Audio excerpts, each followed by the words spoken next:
میں یہ media talk اس لیے نہیں کر رہا کہ میں تحریک انصاف کو چھوڑ رہا ہوں. میں میڈیا ٹاک اس لیے کر رہا ہوں کہ میں اس وقت چاہتا ہوں میری ساری قوم سمجھے کہ میری طرح کا آدمی سیاست میں کیوں آیا اور اس نے یہ اتنی لمبی 27 سال کی سٹرگل کیوں کی. میں 18 سال کا تھا جب میں پاکستان کرکٹ ٹیم میں کھیلتے ہوئے انگلینڈ گیا.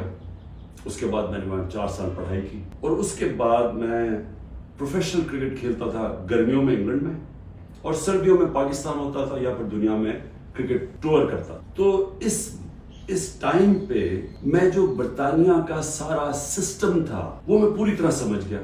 یونیورسٹی میں بھی میں نے پولیٹکس پڑھی تھی اور پولیٹیکل ہسٹری پڑھی تھی, پولیٹیکل سائنس. تو مجھے وہ پوری طرح سمجھ آ گئی کہ وہاں کا سسٹم کیا ہے اور پاکستان کا سسٹم مجھے پتا تھا. جب ایک معاشرے کے اندر انصاف ہوتا ہے وہ آپ کے حقوق کی حفاظت کرتا ہے. مطلب یہ ہوتا ہے کہ اگر آپ اپنے ٹیکس دیں, آپ قانون کے بیچ میں رہیں, وہ ملک آپ کو آزاد کر دیتا ہے. آپ جو مرضی کریں, کوئی آپ کو پوچھتا نہیں ہے, کوئی رات کو پولیس نہیں آپ کے گھروں میں گھس جاتی, کوئی رشوت آپ سے نہیں مانگتا, زمینوں پہ قبضے ہو رہے ہیں اور سارا وقت ان بیچاروں کو سفارشیں چاہیے تھی. اس ملک کے اندر سب سے زیادہ جو پولیٹکس میں جو ہمارے ایم این ایز اور ایم پیز ہو, ان کا سب سے زیادہ کام کیا ہوتا ہے؟ لوگوں کی سفارش جا کے گورنمنٹ آفیسز میں جائے. وہاں کیوں نہیں ہوتا؟ کیونکہ وہاں انصاف ہے. کئیوں کو میں جانتا ہوں انہوں نے پیسہ اکٹھا کیا, محنت کی, 15-20 سال سرمایہ کاری, اتنا سرمایہ اکٹھا کر کے پاکستان آ کے بزنس کھولی. وہ اس نظام میں ان کی بزنس نہیں چلتی تھی, یہاں رشوتیں دینی پڑتی تھی, یہاں ہر سسٹم یعنی سسٹم میرٹ کو اجازت نہیں دیتا آگے بڑھنے کے لیے کیونکہ انصاف نہیں ہے. اور وہ یہاں تباہ ہو کے میں نے دیکھا لوگ یہاں فراڈ ہوئے, ان سے ہر جگہ زمینوں پہ قبضے ہوئے, ان کے گھروں پہ قبضے ہوئے. جب وہ واپس آتے تھے پیچھے قبضہ ہو جاتا تھا. تو ہوتا کیا تھا, وہ سارے پھر واپس چلے جاتے تھے. صرف امریکہ میں جو 16,000 پاکستانی امریکن ڈاکٹرز ہیں, ان کی نیٹ ورتھ جو ان کی ٹوٹل ان کی جو دولت ہے 16,000, $200 ارب ان کی نیٹ ورتھ ہے. جو 10 پاکستانی سب سے امیر ہیں اس وقت امریکہ میں, پاکستانی امریکنز, 25 ارب ان کی نیٹ ورتھ ہے ڈالرز. صرف جو پاکستانیوں کو یہاں سمجھتے ہیں کہ یہاں حالات اچھے نہیں ہیں, جنہوں نے دبئی میں, اس میں حلال کا بھی پیسہ حرام کا بھی ہے, صرف دبئی میں انہوں نے جو پراپرٹیز لی ہوئی ہیں 20,000 پاکستانیوں نے, وہ 10.4 ارب ڈالر کی پراپرٹیز لی ہوئی ہیں. ہم 6 ارب کے پیچھے, ڈالر کے پیچھے, IMF کے پیچھے بھاگ رہے ہیں. تحریک انصاف بنائی 96 میں اور اس کا نام تھا انصاف کی تحریک. اس کی نظریہ کیا تھا؟ اسلامی فلاحی ریاست. وہ نظریہ کدھر سے لیا؟ جو قرارداد پاکستان ہے, آبجیکٹیو ریزولوشن ہے, جس میں مدینہ کے ریاست, اس کے اوپر طرز کے اوپر انہوں نے اسلامی فلاحی ریاست لکھی. جو اس وقت پاکستان میں ہو رہا ہے نا, یہ ہر چیز جس کے لیے, ہر وہ اصول جس کے اوپر پاکستان بنا تھا, آج اس کی نفی ہو رہی ہے. بدترین غلامی ہو رہی ہے اس وقت پاکستان کے اندر. نہ آزادی نام کی کوئی چیز ہے کیونکہ حقوق ہی نہیں ہے کسی کے. رات کو پولیس گھستی ہے کسی کے گھر میں, سارا گھر توڑ دیتی ہے. وہ تحریک انصاف کا نہیں ملتا, اس کی بہنوں کو, ان کو تنگ کرتے ہیں, بہنوئیوں کو, رشتہ داروں کو, ان کو تنگ کرتے ہیں, ان کو پکڑ کے لے جاتے ہیں, عورتوں کو پکڑ کے لے جاتے ہیں. یہ تو ہم سنتے تھے کہ ہٹلر کی جرمنی کے اندر ایسے ہوتا تھا. میں نے تو اس طرح کی چیزیں سنی نہیں کبھی. کور کمانڈر کا گھر جلایا جاتا ہے. مجھے پہلی دفعہ پتا چلتا ہے جب میں 4 دن کے بعد نکلتا ہوں, مجھے چیف جسٹس صاحب سپریم کورٹ کے کہتے ہیں. ادھر ہی میں مذمت کرتا ہوں. کون نہیں مذمت کرے گا؟ اب جس کو پکڑتے ہیں وہ آگے بیٹھتے ہیں, جی میں PTI چھوڑو, میں جی فوج کے ساتھ ہوں اور میں بڑی مذمت کرتا ہوں 9 مئی کو. تو کون نہیں کرتا؟ ہم نے کبھی کہا کہ ہم نے مذمت نہیں کی؟ کوئی چاہے گا اپنے ملک کے, آپ اپنی فوج کے خلاف کوئی کارروائی کریں یا اپنی فوج کو بدنام, کوئی چاہے گا؟ کیونکہ جب آپ کی فوج کمزور ہوتی ہے ملک کمزور ہو جاتا ہے.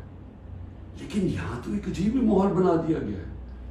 وہ کور کمانڈر کا انویسٹیگیٹ کیے بغیر, یہ پتہ ہی نہیں ابھی تک کہ کس نے کیا کیا, اس کے انویسٹیگیٹ کیے بغیر پورا پاکستان میں تحریک انصاف کے اوپر کریک ڈاؤن ہو گیا. جب میں کوشش کرتا ہوں کہ ڈائلاگ کی بات کرو, ہمارے سے کوئی بات چیت تو کر لے, ہم یہ بات کر کے مسئلے حل کر دیں, جس دن میں یہ کہتا ہوں اگلے دن اور سختی شروع ہو جاتی ہے, 2-3 اور FIR کاٹ دیتے ہیں, گھر میں آ جاتی ہے پولیس. کیونکہ سمجھتے یعنی کوئی ایک عجیب ذہن بیٹھے ہوئے وہ سمجھتے کہ جو ڈائلاگ کرنا چاہ رہے ہو وہ اب اس کے گھٹنے کانپنے شروع ہو گئے ہیں تو اس لیے آ کے اس کے اوپر تھوڑی اور سختی کرو تو بالکل بیٹھ جائے گا. جب تک میرے میں سانس ہے میں اس ملک کی حقیقی آزادی کے لیے تب تک پوری جدوجہد کرتا رہوں گا جب تک میں زندہ ہوں.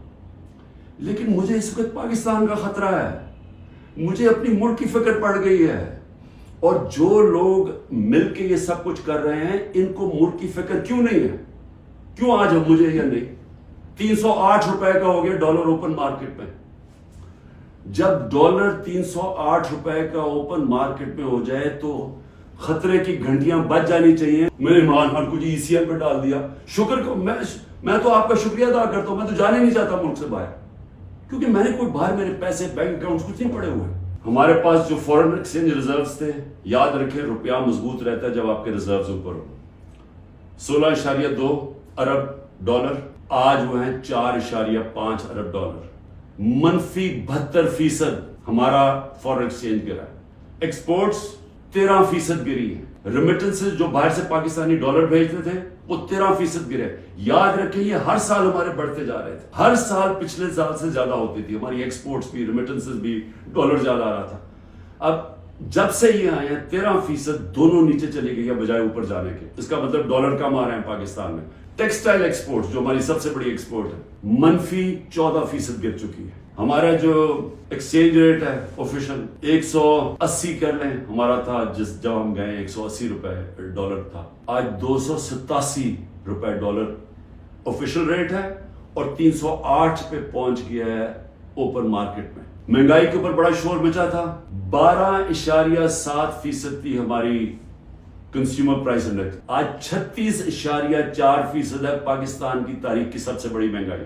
پیٹرول یاد رکھیں ہمارے دور میں پیٹرول 110 سے 115 ڈالر پہ بیرل گئی تھی, آج وہ 70-80 کے بیچ میں ہے. ہمارے دور میں 150 روپے لیٹر پیٹرول تھا, 145 روپے لیٹر ڈیزل تھا. آج ڈیزل پہنچ گیا 260 روپے اور پیٹرول پہنچ گیا 270 روپے. آٹا جو ہر آدمی کو افیکٹ کرتا ہے, ہمارے دور میں 55 روپے تھا کے جی, آج وہ پہنچ گیا 136 روپے کے جی. 95% ہمارا چاول کی قیمت بڑھی ہے, یہ بھی عام آدمی کا. گھی انٹرنیشنل مارکیٹ میں جو پام آئل ہم امپورٹ کرتے ہیں وہ آدھا ہو گیا. آج ہمارے دور میں 468 روپے کے جی تھا, آج 603 روپے کے جی ہے, جبکہ آدھا ہو گیا انٹرنیشنل مارکیٹ. اور دودھ 170 روپے لیٹر تھا, آج 170 روپے لیٹر. ہماری جو گروتھ ریٹ تھی جس کو جی ڈی پی کہتے ہیں, جی ڈی پی میں اضافہ, وہ 6.1% تھی, آج وہ چلی گئی ہے منفی 0.2%. 0.2% پہ چلی گئی. انڈسٹریز ہماری اوور آل انڈسٹری 6.8% پہ بڑھ رہی تھی, آج وہ -2.9% پہ چلی گئی. زیادہ تر انڈسٹریز وہ -2.9 پہ پہنچ گئی ہیں, اور جو لارج اسکیل مینوفیکچرنگ جس سے سب سے زیادہ دولت میں اضافہ ہوتا ہے وہ ہمارے دور میں 11.9% پہ بڑھ رہی تھی, وہ آج منفی 7.9% پہ چلی گئی, تقریباً 8% منفی پہ چلی گئی. جو کنسٹرکشن ہے جس سے سب سے زیادہ نوکریاں ملتی ہیں وہ 1.9% پہ بڑھ رہا تھا ہمارے دور پہ, آج وہ -5.5% پہ چلی گئی. اور پھر کاٹن, کیونکہ ہمارا سب سے زیادہ جو کپڑا بناتے ہیں ہم, اس سے ہمارا اضافہ بھی ہوتا ہے, نوکریاں بھی ملتی ہیں, ایکسپورٹس بھی بڑھتی ہیں, وہ 9.2% پہ بڑھ رہی تھی, آج وہ -23% پہ پہنچ گئی ہے, یعنی کہ بند ہو رہی ہے انڈسٹری. معاشرہ کنٹرول سے باہر بھی نکل جاتا ہے. سری لنکا میں اس سے کم حالات تھے جبکہ لوگ سڑکوں کے اوپر آ گئے. ابھی تک لوگ سڑکوں پہ کیوں نہیں آ رہے؟ کیونکہ انہوں نے الیکشن پہ کی امید لگائی ہوئی ہے کہ ہم جو ہمارے سے ہوا ہے وہ اندر گھروں میں بیٹھ کے تپے ہوئے ہیں کہ جب الیکشن آئے گا تو ہم ان کو سبق سکھائیں گے. ہوا کیا تھا اس پاکستان میں, اس پھر سے یاد رکھیں, تاریخ سے سیکھنا چاہیے. ذوالفقار علی بھٹو نے 81 سیٹیں جیتی پاکستان میں 138 میں سے, اور کہا تھا ذوالفقار علی بھٹو کا انقلاب آ گیا تھا, اور واقعی انقلاب تھا, روٹی کپڑا مکان کا انقلاب آیا. لیکن 138 میں سے ذوالفقار علی بھٹو نے 81 سیٹیں جیتی, اور اس نے جو نعرہ تھا کہ میں پہلی دفعہ عوام کا نام لیا. پہلے تو عوام کا نام ہمیں پتہ نہیں عوام کیا ہوتی ہے, کیونکہ پہلے تو اور قسم کی سیاست تھی. تو اس نے ایک ذہنوں میں انقلاب لے کے پہلی دفعہ عوام کی بات. لیکن مجیب الرحمان 162 سیٹیں تھی ایسٹ پاکستان میں، اس نے 160 جیتی، صرف 2 سیٹیں ہاری اس نے. تو وہ کیا کہہ رہا تھا؟ وہ انصاف کہہ رہا تھا کہ ہمارے سے انصاف نہیں ہو رہا، ہمارے حقوق نہیں مل رہے، ایسٹ پاکستان کو کالونی کی طرح رکھا جا رہا ہے، ہمیں سیکنڈ کلاس شہریوں کی طرح رکھا جا رہا ہے. اور وہ انصاف مانگ رہا تھا، حقوق مانگ رہا تھا، وہ آزادی نہیں مانگ رہا تھا. میں اس لیے بات چیت کی بات کر رہا ہوں کہ یہ ٹائم ہے، یہ ملک ٹھیک تب ہوگا جب اس سارے ملک کے ادارے اکٹھے بیٹھیں اور ملک کی سب سے بڑی ایک ہی جماعت جو فیڈرل پارٹی ہے پاکستان کی، وہ سب اکٹھے بیٹھے اور وہ بیٹھ کے اس مسئلے کا حل نکالیں. یہ ڈنڈے مار کے مسئلے کا حل نہیں ہونے لگا. آپ سب صبر کریں، اپنی پارٹی کو کہتا ہوں صبر کریں. یہ جو کیا جا رہا ہے آپ سے کہ کن پٹی پہ بندوق رکھ کے جی میں پی ٹی آئی چھوڑ رہا ہوں، کوئی فکر نہ کریں، کبھی کوئی پارٹی سے نہیں ختم ہوگی.